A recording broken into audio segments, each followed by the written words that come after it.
Nosotros queremos construir el socialismo. Nos hemos declarado partidarios de los que luchan por la paz. Es sentido del momento histórico. Es cambiar todo lo que debe ser cambiado.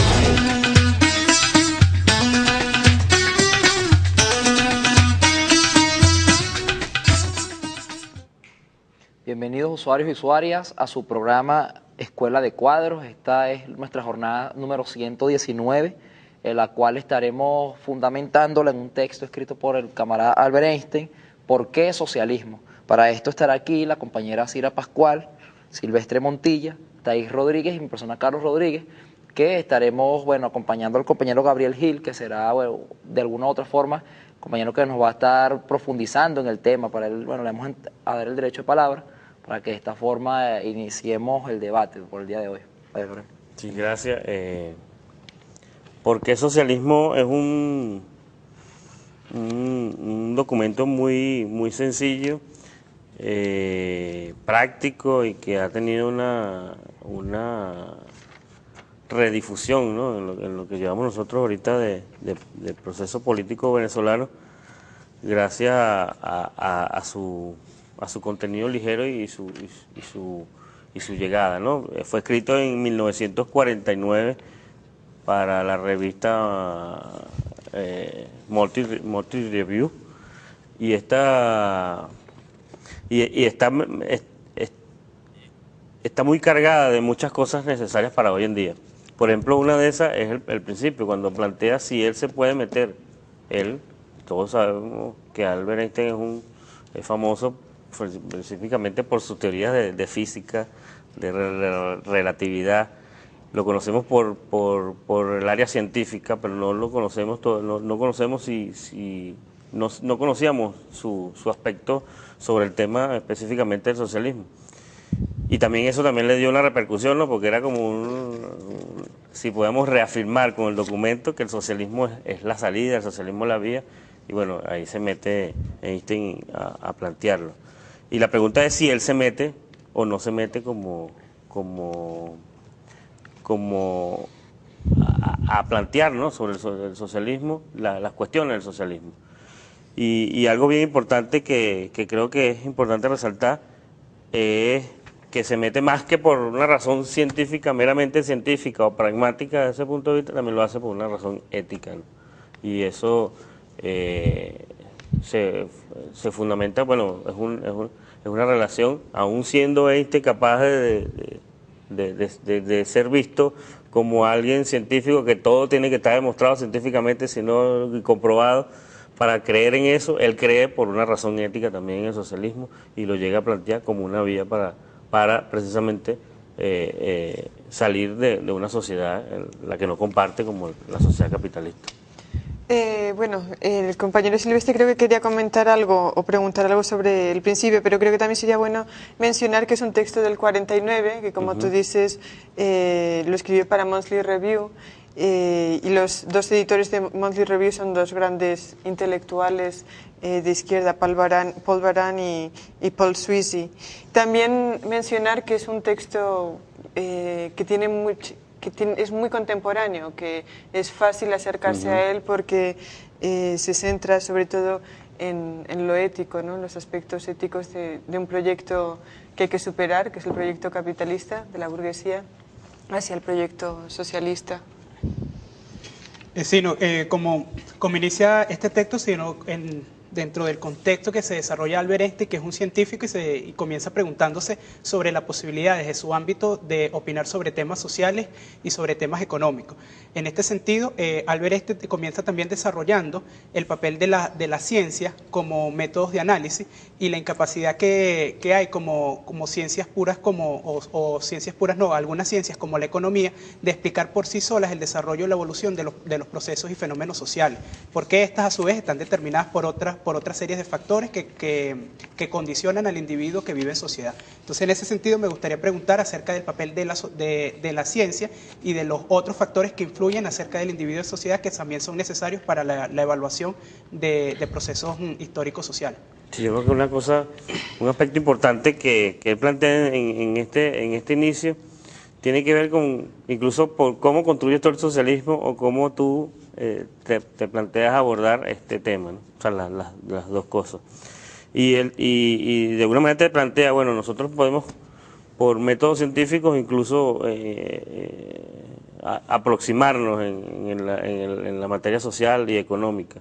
Sin embargo, no tienes respuesta a todas las preguntas por ese método científico, pero sí tienes otras respuestas que también están basadas en lo que dice la gente, digamos, por la ética, por la participación. Entonces tienes una confluencia de dos herramientas fundamentales para construir el socialismo. Eso porque muchas veces ha habido ese determinismo de que, bueno, digamos, hay una fórmula matemática que te lleva al socialismo. No hay una fórmula matemática que te lleva al socialismo. El socialismo precisamente va a ser impulsada, creada, va a ser creado, va a ser construido, como lo dice Mariátegui, ¿no? Como una creación heroica y pasa por una decisión de individuo, de colectivo y de un pueblo, de una clase, de impulsar el socialismo. Y eso es prácticamente lo que él plantea de un inicio, ¿no? Aún teniendo las herramientas científicas no es necesario, pues mucha gente ha tenido herramientas científicas.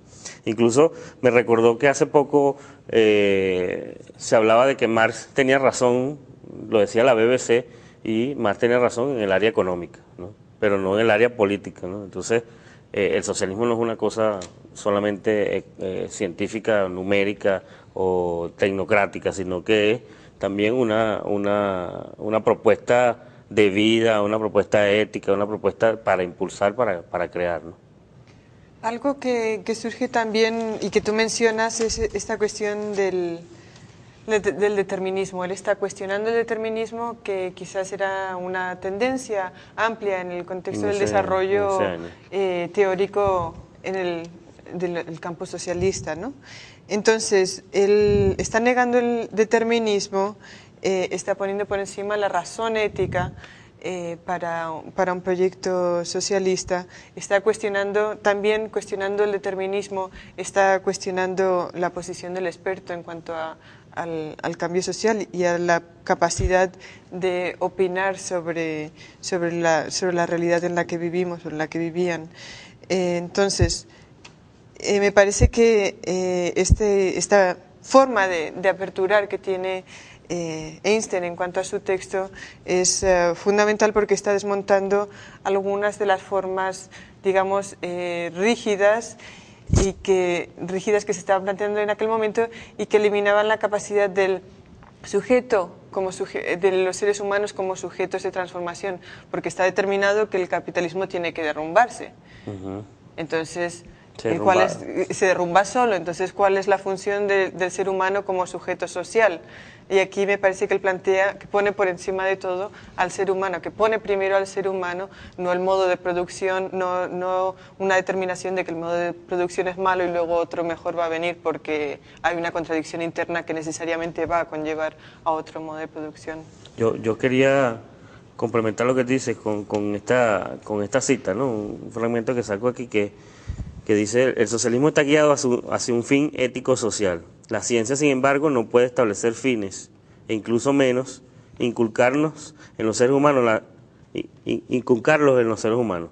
La ciencia puede proveer los medios con los que lograr ciertos fines. La ciencia es una herramienta para lograr ciertos fines, pero los fines por sí mismos son concebidos por personas con altos ideales éticos. Si estos fines no son endebles, sino vitales y vigorosos, son adoptados y llevados adelante por muchos seres humanos, quienes de forma semi-inconsciente determinan la evolución lenta de la sociedad. Es decir, incluso está planteando, aquí de alguna manera se mezcla también con la tesis leninista, donde te está rompiendo con esa idea, primero, de que el socialismo llega solo, y también con la idea de que hay que esperar que todo el mundo maneje perfectamente todas las herramientas del socialismo y del marxismo y de cómo se va a construir el socialismo para poder avanzar al socialismo. Te está planteando que es un proceso donde un grupo impulsa utilizando la herramienta científica, pero hay una gran necesidad también popular que impulsa ese socialismo. Pues el socialismo también es una necesidad popular, el socialismo también es una necesidad de las masas. aún cuando no tiene la herramienta científica para saber hacia dónde va. Por eso también se dan los otros procesos, socialdemocracia, porque las masas también, si no hay una dirección correcta, pueden también empujar creyendo que es la salida necesaria para la situación de la crisis que presenta el capitalismo. También en el texto Einstein desarrolla mucho, ahondando más en el tema del capitalismo, cómo el ser humano como individuo se encuentra aislado de la sociedad, contradictoriamente porque ya estamos en una sociedad donde cada vez todos dependemos del otro para poder subsistir, pero planteando de que dentro del sistema se ha exacerbado más esa pulsación egoísta. Entonces, aislando o colocando como una especie de cadenas obligatorias entre los individuos para poder sobrevivir, pero en unas relaciones de competencia, de explotación y no de complementariedad. ¿Cómo se pudiera desarrollar ahí eso? De hecho, allí quizás yo puedo aportar otro elemento que está vinculado a lo que dice la compañera Thais, que es un dilema que aparece en el texto, que no lo menciona como tal, pero es el dilema entre el humanismo y el antihumanismo, ¿no? Entre el deseo de construir un vínculo social entre los seres humanos, la necesidad, un vínculo que no está mercantilizado, como dice la compañera, y por otra parte una tendencia antihumanista que se está desarrollando en el siglo XX, y en esa tendencia antihumanista Einstein la presenta a partir de una conversación que él tiene con una persona en la que esa persona dice que, Einstein dice que está preocupado por otra guerra mundial. Y esta persona dice, pues, ¿cuál es el problema con que se acabe la humanidad? O sea, como si el proyecto de la humanidad ya no tuviese razón de ser. Sí. Hay otros elementos que ahora lo hacen más vigente, porque es la relación con la naturaleza, o sea, de la sociedad o del hombre, el individuo con la naturaleza en general, que por supuesto, como lo vemos ahora, no es una relación de complementariedad, sino de depredación. Pero si analizamos, incluso la naturaleza se complementa en sí como un todo, y el ser humano también debería complementarse con ella. Entonces son otro de los elementos allí que muestra de contradicción. Sí, bueno, primero creo que una de las cosas que deja claro aquí Einstein es el carácter fragmentario del capitalismo, ¿no? El capitalismo viene a fragmentar toda la sociedad y a desmontar la idea de que los valores de solidaridad, de hermandad, de unión, de comunidad de una sociedad, ¿no? Y lo hace, bueno, por las razones de promover un sistema competitivo, pero también lo hace como una vía donde se promueve ese inhumanismo, ¿no? o ese escepticismo frente a la vida, y que de repente le hace el ejemplo de esta persona, o una posición apocalíptica un poco en el sentido de que no merece la pena vivir, y eso es promovido precisamente por el capitalismo.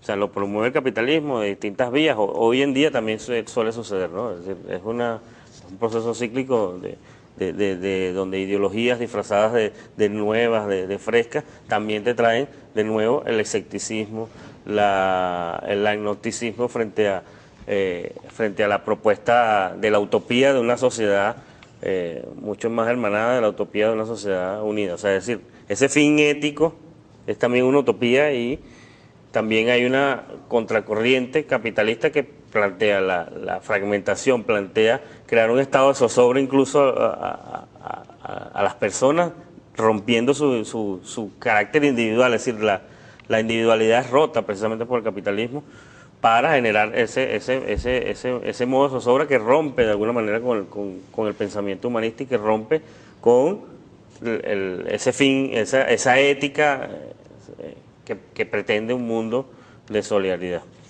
Y en el caso, por ejemplo, del individualismo es importante, ¿no? Porque esto es un tema que no se tocaba mucho. Empezamos como una observación sobre lo determinista, pero esto es un tema de la individualidad que se ha tocado muy poco en los textos, digamos, de este periodo de construcción del socialismo, ya del periodo más burocrático de la Unión Soviética, y que se iban por los grandes planes quinquenales, los grandes planes masivos de la sociedad, y de repente la individualidad era un tema menor considerado.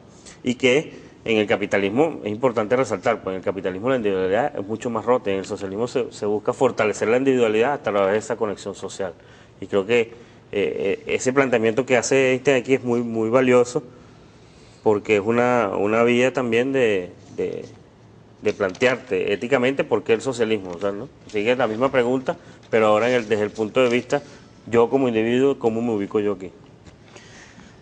Bueno, sí, creo que también hay una exposición interesante en este texto donde Albert Einstein hace como una, si se quiere, una reconstrucción antropológica acerca de los elementos que forman al individuo como ser social, y cómo el individuo tiene una constitución biológica que por naturaleza le viene dada, pero que su existencia en tanto humano está dada en su relación con los otros, en su relación con sus contemporáneos, y viene también determinada, su conciencia viene determinada con la relación en el medio, en la sociedad en la que se desenvuelve. En ese sentido, vamos a leer una cita que dice: el individuo es más consciente que nunca de su dependencia en sociedad, pero él no ve la dependencia como un hecho positivo, como un lazo orgánico, como una fuerza protectora, sino como algo que amenaza sus derechos naturales o incluso su existencia económica. Evidentemente aquí se está refiriendo a la sociedad capitalista. Cerramos con una cita que está más adelante que dice: la anarquía económica de la sociedad capitalista, tal como existe hoy, es, en mi opinión, la verdadera fuente del mal. Entonces, ven, aquí hace como una caracterización de lo reducido que está el individuo en tanto ser social en la sociedad capitalista. Entonces, me gustaría que nos diera una valoración acerca de esta cita, pero que además, a partir de esto, la necesidad que el socialismo, más allá que un proyecto económico, también sea un proyecto ético de realización de lo individual en tanto colectivo. Sí, cuando hace, digamos, aquí no nombra el Estado, ¿no? Pero esta anarquía económica también está basada en lo que es el Estado capitalista, el Estado burgués, y que es precisamente el que vulnera los intereses realmente individuales, en el sentido de individuales humanos, ¿no? Y esa vulnerabilidad es la que provoca esa sensación, esa incertidumbre, ¿no? Si tú vas a poder, cuál es el rumbo que tú vas a tener, cuál es el camino que tú vas a tener. Más explícito podría ser si puedes o no puedes comer ese día, cuál es el destino de tu trabajo, cuál es el destino de tu familia, si puedes conseguir el pan de la casa. Es decir, toda una serie de incertidumbres y preguntas que no te los garantiza la sociedad, sino que al contrario, te los quitan, ¿no? Es decir, lo vemos con la crisis capitalista, te quitan los salarios, te quitan la especulación, te provoca la posibilidad de poder adquirir, y eso ha sido de alguna manera de crisis en crisis que se ha generado y que te quita esa posibilidad de construir. Y esa anarquía económica es precisamente, digamos, no es una anarquía económica descontrolada, una anarquía económica controlada, porque hay una clase dominando a otra. Es decir, ahí de repente la sociedad de clases y el Estado está presente en el texto de manera implícita, pero no está de manera explícita, pero importante resaltar cómo él lo ve desde la otra perspectiva, ¿no? Desde la perspectiva de alguien que está en su casa con miedo a esa sociedad y con miedo a cualquier intervención de esa sociedad en su vida, pero precisamente porque es una sociedad anárquica, desorganizada y que te ataca, que te agrede. Pero en ese sentido, él lo desarrolla, lo de la sociedad en clases acá, de cierta forma, llamando en este caso a trabajadores, a los explotados, a los que venden su fuerza de trabajo a un patrón que los explota. Y allí es donde se puede como palpar más en lo concreto la relación del hombre con su trabajo, con lo que produce y para qué es eso que él produce. Y ocurre, se pudiera decir que ocurre ese fenómeno de fragmentación, pues, porque el hecho de estar aislado y limitarse nada más a resolver las necesidades inmediatas mías y la de los seres más cercanos, sin tener una conciencia de sociedad ni para qué sirve mi trabajo en medio de esa sociedad, pues. Claro.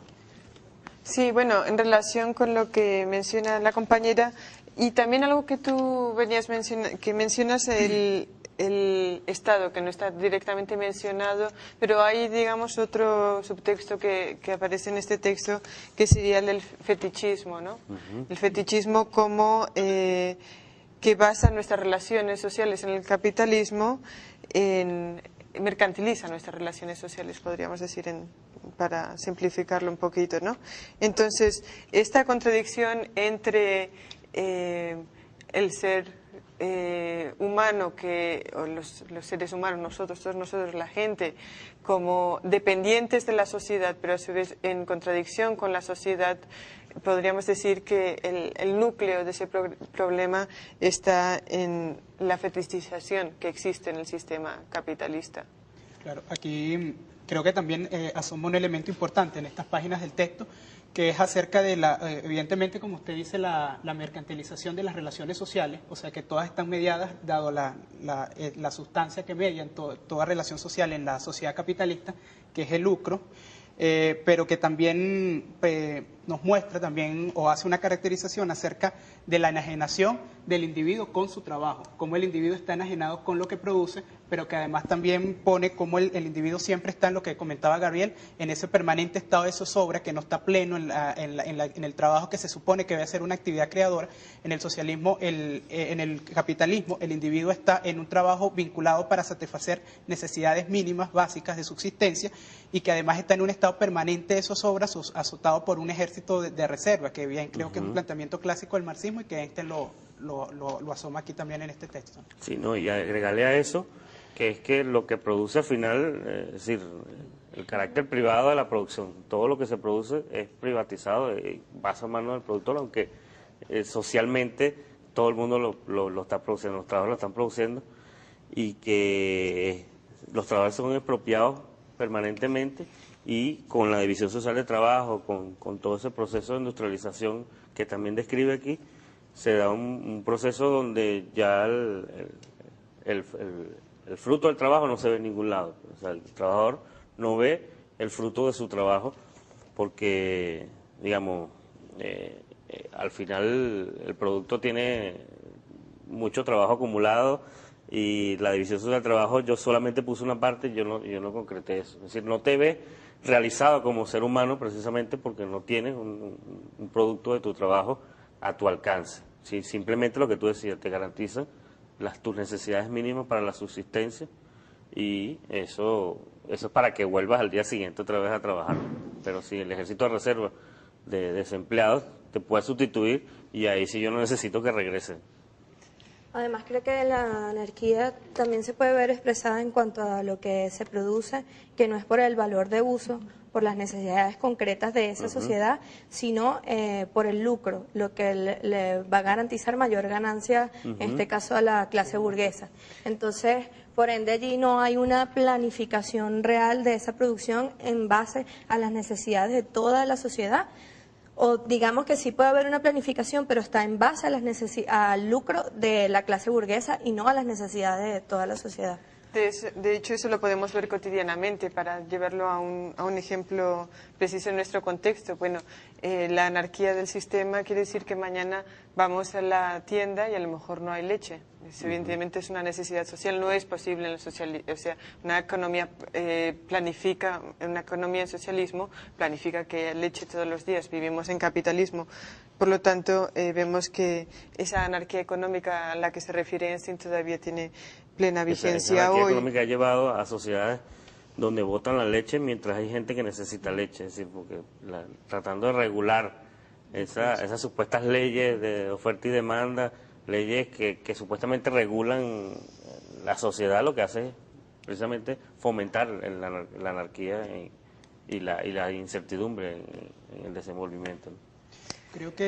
Creo que también en este texto se hace, sigo insistiendo en la caracterización del sistema, y a propósito de lo que ustedes han dicho, lo que tú has dicho, Gabriela, al introducir el tema que es bastante contemporáneo, este texto, cómo hace una caracterización de cómo el capital privado se va acumulando cada vez más en pocas manos, cómo las grandes empresas van teniendo la necesidad de ir abarcando cada vez más sectores medios e ir conformándose en grandes oligopolios que a su vez controlan los cuerpos legislativos, el aparato político, y que también el papel y que también en su intento de controlar los aparatos políticos del Estado, también controlan la prensa, por lo que es muy difícil a los individuos obtener información objetiva acerca de lo que realmente pasa dentro de una sociedad. Entonces, en ese sentido, me gustaría preguntarle, y a propósito de este texto, el papel de los medios de comunicación a la hora de construir política o de su influencia política a la hora y en esos intentos de legitimar el poder económico establecido. Bueno, quizás esa pregunta la podemos dejar para después del corte porque nos están llamando para un corte. También es importante allí resaltar que en este primer segmento del programa y también del texto lo que se ha abordado es el derecho a la palabra y también un análisis, podríamos decir, antropológico, pero desde una perspectiva de clase de lo que es la vida en el capitalismo. De vuelta retomaremos la pregunta de Silvestre y nos meteremos ya en pleno en la discusión que desarrolla Einstein en este folleto, ¿por qué socialismo? Así es que vamos a un corte y ya volvemos con más de Escuela de Cuadros.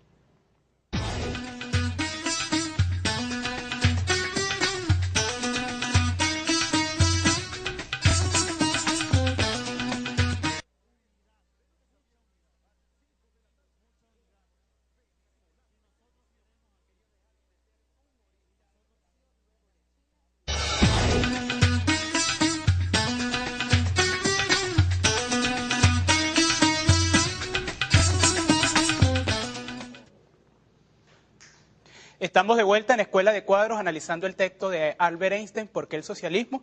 Y bueno, antes del corte habíamos quedado con una interrogante acerca de cómo Albert Einstein expone aquí en este texto, acerca de cómo los que concentran el poder económico cada vez cómo este poder cada vez se va concentrando en menos manos, que estos a su vez van avanzando en su intento de legitimar sus capitales hacia el poder político, y cómo también se hacen del control de los medios de comunicación, de la prensa, de lo que se denomina lo que se ha denominado o autodenominado la prensa libre, y que a su vez era muy difícil que los ciudadanos, los individuos dentro de una sociedad pudiesen tener opiniones verdaderamente objetivas acerca de los fenómenos que ocurren en la sociedad. Entonces, acerca de esto, preguntamos a nuestro ponente de hoy, a Gabriel Gil.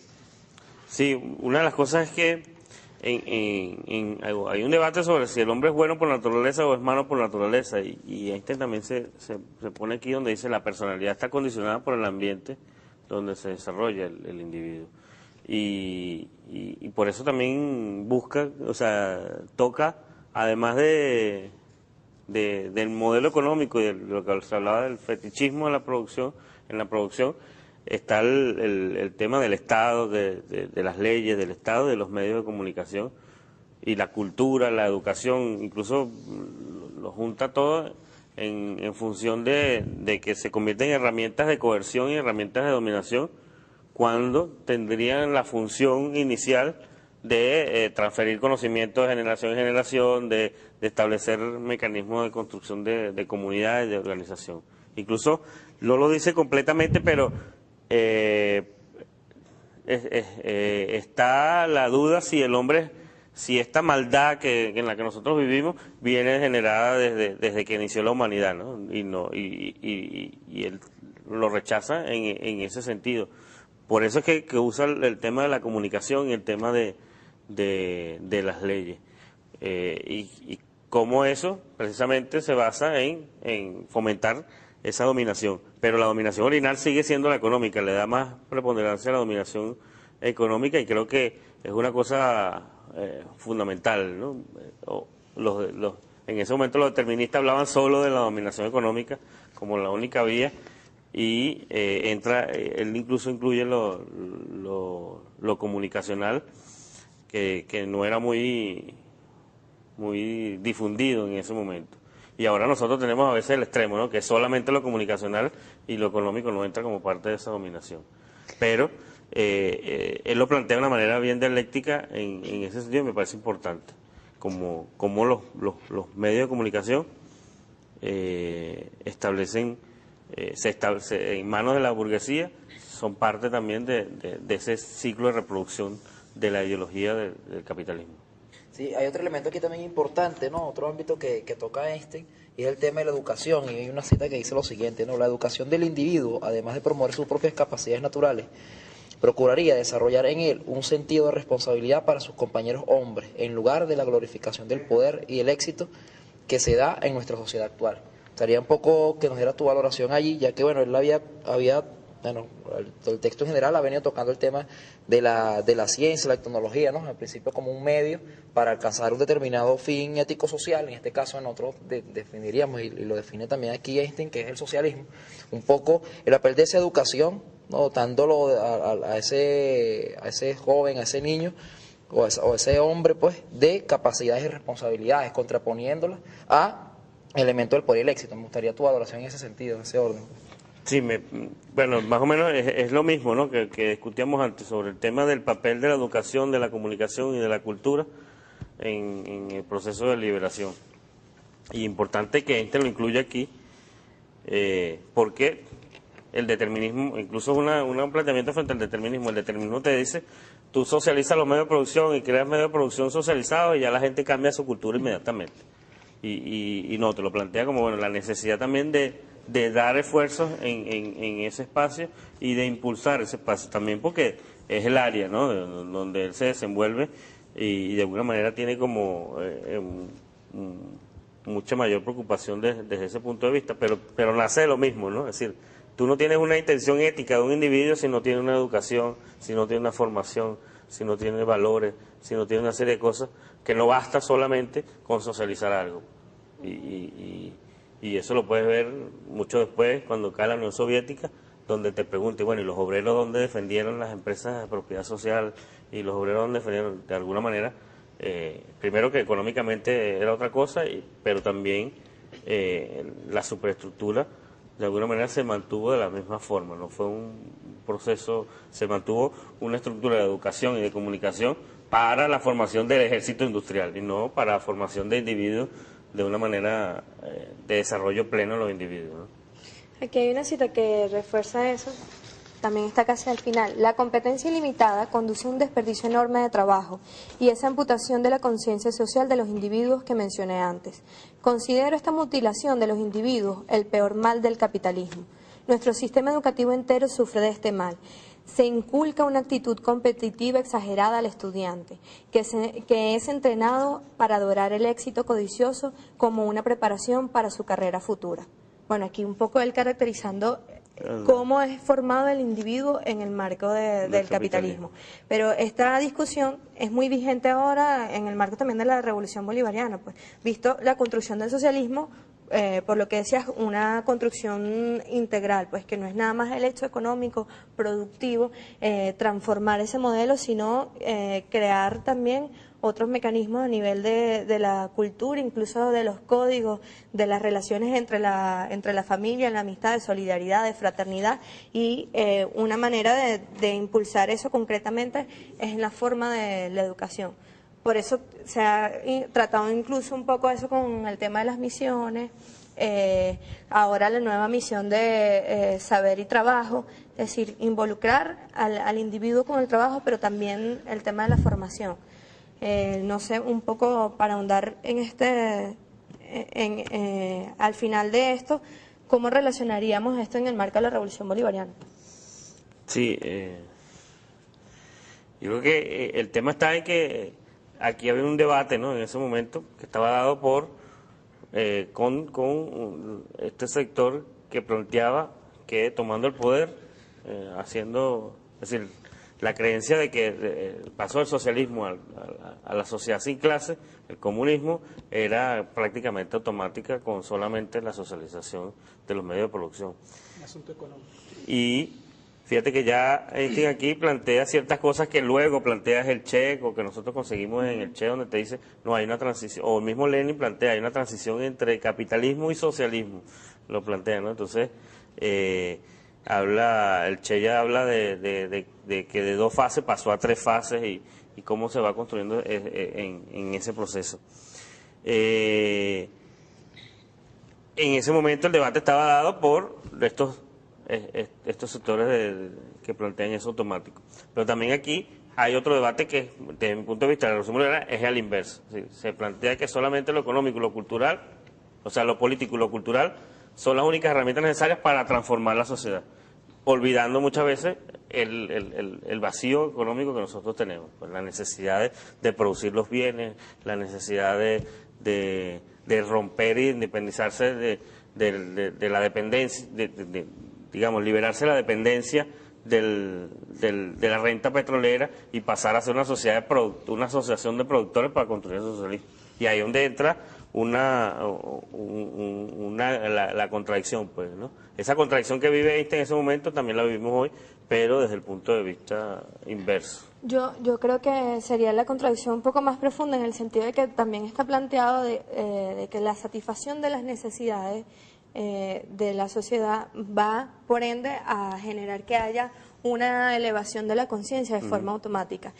Teniendo en cuenta que la satisfacción de esas necesidades están incluso en el marco del capitalismo, porque no hay una transformación de los medios de producción, de la forma de producción, entonces se sigue reproduciendo de una u otra forma la misma lógica. Exacto. Que hasta un punto genera, aunque hay otras cosas que tratan de solventar eso, pero se sigue generando más fragmentación y egoísmo porque hay una carrera de alcanzar un estado o un nivel social de clase media, que es lo que todos aspiramos, pues. Entonces eso genera allí aún más contradicción. Exacto. No, yo en otro sentido, y hablando, ya que hemos dicho reiteradas veces lo contemporáneo de este texto, como aquí también nos señala que la motivación del beneficio, conjuntamente con la competencia entre capitalistas, genera una inestabilidad en la acumulación de capital y en la utilización de estos que generan crisis cada vez más severas. A la luz de los procesos de crisis mundial que en estos momentos vivimos, me gustaría que nos diera una valoración acerca de este planteamiento que Einstein hace en este sector. Sí, bueno, evidentemente un carácter de mucha envergadura, o sea, de mucha formación, tener la visión en ese momento de eso de la crisis, se ha venido cumpliendo. Sí, nosotros actualmente estamos en otra crisis que es más profunda y que de seguro profundizará las condiciones que garantizan esa crisis capitalista. Y de alguna manera eso ya lo plantea Marx, y lo plantea incluso Einstein aquí, en lo que es ese proceso de acumulación capitalista y ese proceso de la reproducción metabólica del capital. Y creo que eso es lo que va llevando a un abismo, ¿no? Pero quizás viéndolo desde el punto de vista de Einstein, ese abismo que nos va llevando no es que nos va llevando a las puertas del socialismo. Si las puertas del socialismo las llevamos nosotros, la llevará la clase obrera que impulse eso, la llevará el pueblo que impulse la construcción del socialismo. No va a ser la crisis la que nos lleva al socialismo, la crisis nos lleva a un despeñadero, pues nos lleva a la muerte, a la destrucción, a la barbarie. Y ahí es donde nosotros tenemos digamos, la encrucijada de tomar la decisión. Cuando digo nosotros hablo de la sociedad y de la clase. Allí yo quería retomar algo porque ya lo hemos resaltado, pero me parece fundamental, que es que aunque en este texto se hace énfasis en los aspectos éticos del proyecto socialista, desde luego no se desvía para nada del proyecto de Marx. Puedo leer una cita en la cual él está hablando de la extracción de plusvalía, ¿no? Y realmente pues es una exposición sencilla de lo que es la producción capitalista. Dice: en cuanto que el contrato de trabajo es libre, lo que el trabajador recibe está determinado no por el valor real de los bienes que produce, sino por las necesidades mínimas y por la demanda de los capitalistas de fuerza de trabajo en relación con el número de trabajadores. Bueno, aquí lo que vemos es que está haciendo un análisis que comprende que la raíz del problema es la forma en la que el valor se produce y se distribuye, pero con la forma en la que en un modo de producción determinado se produce y distribuye el valor, la riqueza, eso determina una serie de condiciones sociales, de condicionamientos sociales, que sería el fetichismo, ¿no? Y de allí vemos que él hace el análisis de podríamos decir en términos comunes, la degeneración social, que hay que, digamos, reconstruir para ir hacia un proceso de construcción socialista o de tránsito al socialismo. Sí, otro elemento importante que, bueno, está al final ya del párrafo, que me parece fundamental ahí que pudiéramos conversar un poco sobre eso, es el tema de que él hace una salvedad, ¿no? Dice que, sin embargo, es necesario recordar que una economía planificada no es todavía socialismo. Y hace algunas interrogantes al final, ¿no? ¿Cómo pueden estar protegidos los derechos del individuo y cómo asegurar un contrapeso democrático al poder de la burocracia? Y ahí hace algunas salvedades en torno al tema de la burocracia, el poder que va ejerciendo esta sobre la sociedad. Y bueno, me gustaría un poco que conversara sobre eso. Sí. ¿Tenía algo? No, que otra pregunta importante ahí es que cómo es posible, con una centralización de gran envergadura del poder político y económico, evitar que la burocracia llegue a ser toda poderosa y arrogante. Sí, bueno, estas son interrogantes que nunca se respondieron, ¿no? De alguna manera. Y que no habría fórmulas para responder. Por ejemplo, ¿no? Que se habla aquí de la comunicación en la educación y donde de alguna manera uno se desenvuelve. Digamos, esta centralización de la producción no se llegaron a dar de manera en base a un debate con los trabajadores, y eso es fundamental, ¿no? El trabajo de la conciencia de los trabajadores, cómo esa socialización de los medios de producción, cómo esa planificación, esa economía planificada se hace con los trabajadores y no de una burocracia formada, digamos, y que desconoce precisamente esto, ¿no? Que decíamos aquí, puedes tener ciencia, pero hace falta también el apoyo de esa masa semiconsciente que impulsa el socialismo. Y eso es fundamental. Pues, tienes un liderazgo, pero también tienes un pueblo que tiene que involucrarse en los procesos para ser parte de los procesos, para comprometerse con los procesos e incluso para hacer propuestas en los procesos. Pero si no se hace parte de ella, termina siendo tarea de una burocracia y de un pequeño grupo, mientras el resto solo espera que de repente los bienes y servicios que tienen que venir y solamente cumple como un asalariado más, ¿no? Y se corre el riesgo de eso, pues cuando se socializa una tierra aquí y pasa a manos del Estado como una empresa del Estado y los campesinos van y le pagan semanalmente, no se está rompiendo con las relaciones sociales capitalistas, pues se siguen manteniendo la misma relación porque por un trabajo se le paga un salario al trabajador y no es parte precisamente del debate de la planificación económica, no es parte de la gestión, no es parte del diseño de política, sino es parte de cada uno de esos. Va a seguir distanciándose, ¿no? de esa empresa, ¿no? Y va a seguir viéndola como una empresa capitalista, pues, lo que llama capitalismo de Estado, socialismo realmente existente, todo ese debate que se dio y que tiene respuestas en el sentido de lo que nosotros vivimos y que tenemos mucho avance aquí en Venezuela, que es el desarrollo de la democracia participativa y protagónica y la necesidad de la profundización de ese modelo político que acompañe al modelo económico. Y ese modelo político, el modelo económico, también tiene un modelo cultural que requiere también de acompañar ese proceso económico de liberación de las fuerzas productivas y liberación del ser humano en esa producción. Y eso pasa de alguna manera por ser una pregunta aquí, pero nosotros tenemos que tener esa respuesta pronto, ¿no? Si la construcción del socialismo no la vamos a nosotros asegurar hoy en día, por ejemplo, si nosotros no tenemos respuesta sobre la guerra en el campo cultural, en el campo comunicacional, en el campo de la participación, ¿no? Chelo lo ponía en una frase: el socialismo igual a producción más conciencia, ¿no? No era solamente producción lo que se trataba. Hay este párrafo ya de cierre en el que citábamos un par de preguntas, digamos que es una un cierre bastante perfecto del texto en su totalidad, porque el texto Vuelve al comienza en cuanto al derecho, podemos decir, a opinar, ¿no? Y aquí el derecho a opinar, Einstein, un científico de alto perfil en su momento, pero no un experto sobre las cuestiones sociales, está cuestionando la URSS, donde se tomaron algunos grandes pasos hacia la nacionalización de los medios de producción, una serie de pasos que debemos reivindicar como clase trabajadora, pero también está cuestionando una serie de problemas.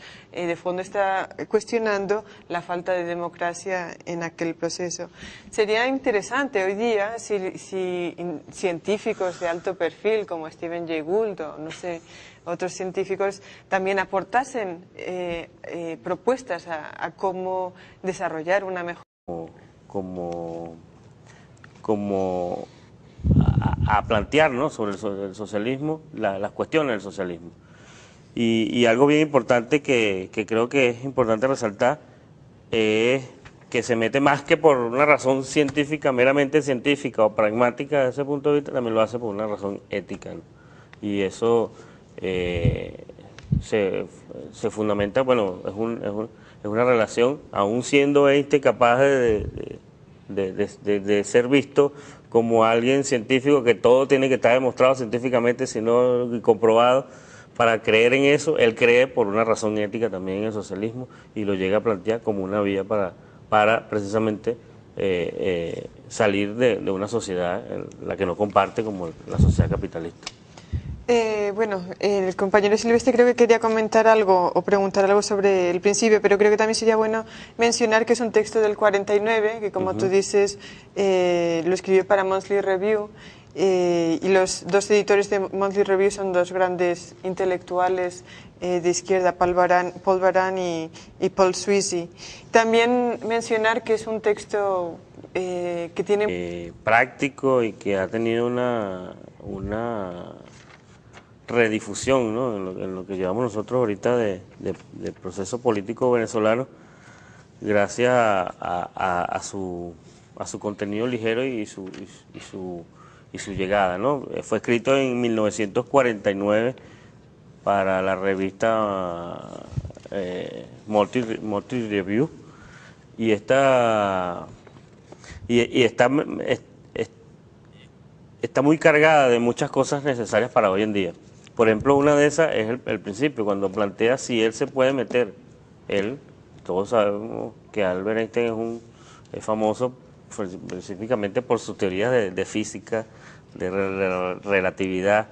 Lo conocemos por el área científica, pero no lo conocemos no conocemos no conocíamos su aspecto sobre el tema específicamente del socialismo.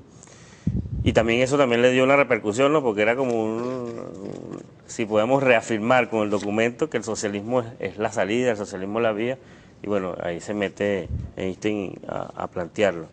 Y la pregunta es si él se mete o no se mete como... es muy contemporáneo, que es fácil acercarse a él porque se centra sobre todo en lo ético, ¿no?, los aspectos éticos de un proyecto que hay que superar, que es el proyecto capitalista de la burguesía, hacia el proyecto socialista. Sí, no, como inicia este texto, sino dentro del contexto que se desarrolla Albert Einstein, que es un científico, y comienza preguntándose sobre las posibilidades de su ámbito de opinar sobre temas sociales y sobre temas económicos.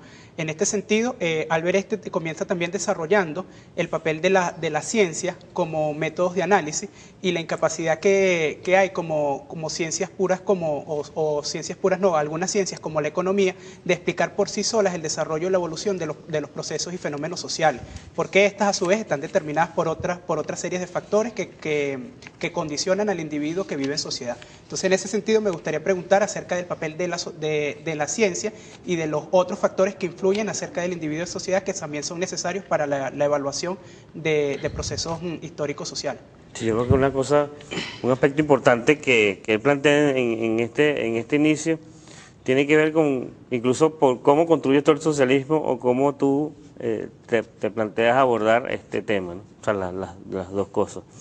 Y de alguna manera te plantea, bueno, nosotros podemos, por métodos científicos, incluso aproximarnos en la materia social y económica. Sin embargo, no tiene respuesta a todas las preguntas por ese método científico, pero sí tiene otras respuestas que también están basadas en lo que dice la gente, digamos, por la ética, por la participación. Entonces tiene una confluencia de dos herramientas fundamentales para construir el socialismo.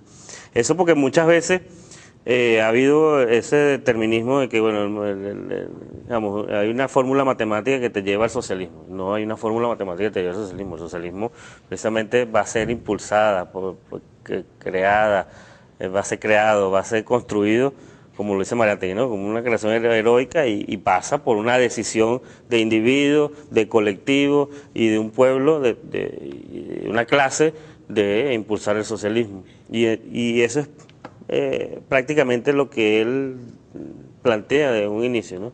Aún teniendo las herramientas científicas no es necesario, pues mucha gente...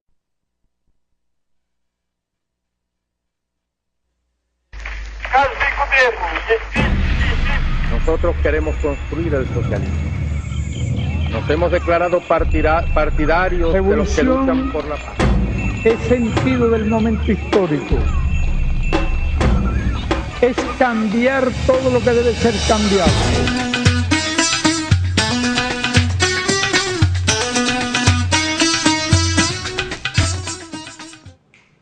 Bienvenidos usuarios y usuarias a su programa Escuela de Cuadros. Esta es nuestra jornada número 119, en la cual estaremos fundamentándola en un texto escrito por el camarada Albert Einstein, ¿por qué socialismo? Para esto estará aquí la compañera Cira Pascual, Silvestre Montilla, Thais Rodríguez y mi persona Carlos Rodríguez, que estaremos, bueno, acompañando al compañero Gabriel Gil, que será, bueno, de alguna u otra forma, compañero que nos va a estar profundizando en el tema. Para él, bueno, le vamos a dar el derecho de palabra para que de esta forma iniciemos el debate por el día de hoy. Sí, gracias. Porque socialismo es un documento muy sencillo.